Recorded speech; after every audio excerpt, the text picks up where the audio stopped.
tous et bienvenue sur cette nouvelle vidéo sur ma chaîne secondaire. Et pour cette vidéo, je suis allé chercher des très vieilles figurines sur le site du Lexicanum où il y a toute une galerie de vieilles figurines. Et je vais vous en montrer plusieurs. Alors ce sera le début d'une longue série, pour l'instant je ne vais vous en montrer que deux.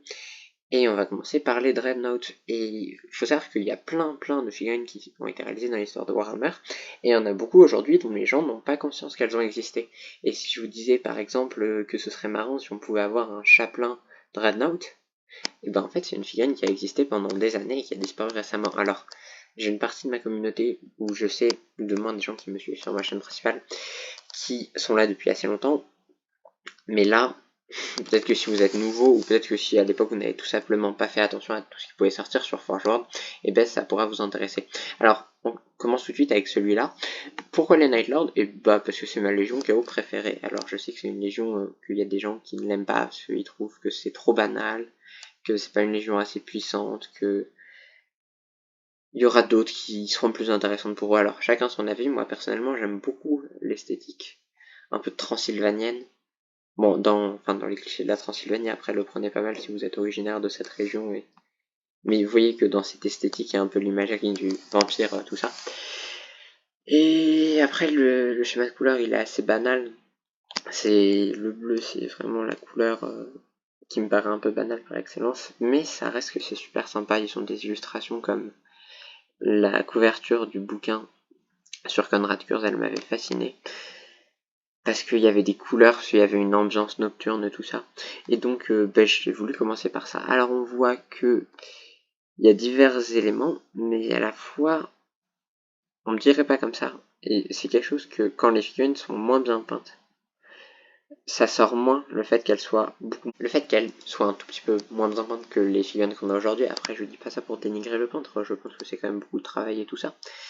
Ça met moins en lumière le fait qu'elle ait moins de détails que certaines figurines qu'on pourra avoir aujourd'hui, et du coup ça nous paraît moins choquant. Mais si vous regardez, il n'y a pas énormément d'éléments qui sautent aux yeux. On voit un peu une iconographie avec le crâne et les ailes, et c'est la seule iconographie de la Légion qu'on a, et en fait c'est la seule chose qui la rattache vraiment à cette Légion des Night Lords.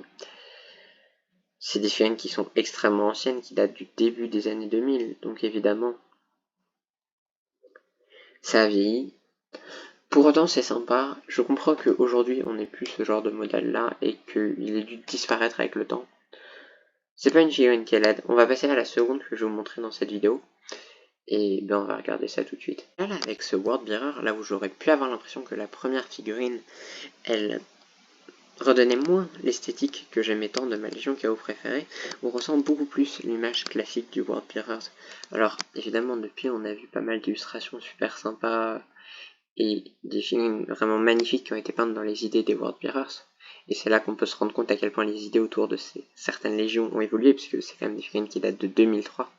Je suis pas sûr, avant 2003, que toutes les légions loyalistes existaient encore de manière claire, ou au moins leur schéma de couleur existait de manière claire. Je crois par exemple que les Iron Hunts, ils ont été développés plus tard. Donc c'est des choses qui ont énormément changé par la suite. Pour autant, celle-là avec les flammes, elle est super sympa. Après, malheureusement, c'est plus des figurines qui ont leur intérêt comme ça à être jouées, mais c'est des figurines qui pourraient donner des super inspirations pour de nouvelles unités ou de nouvelles choses. J'ai pas énormément de choses à dire non plus. L'esthétique autour du canon, tout ça, de la bouche démoniaque, elle se rapproche pas mal, et il y a très peu d'éléments qui marchent ou qui indiquent la Légion.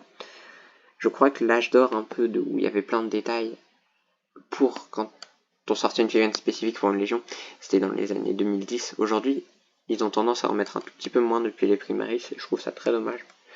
Mais j'en ai déjà parlé dans ma vidéo précédente où je montrais les améliorations des polières. Je vais vous laisser là.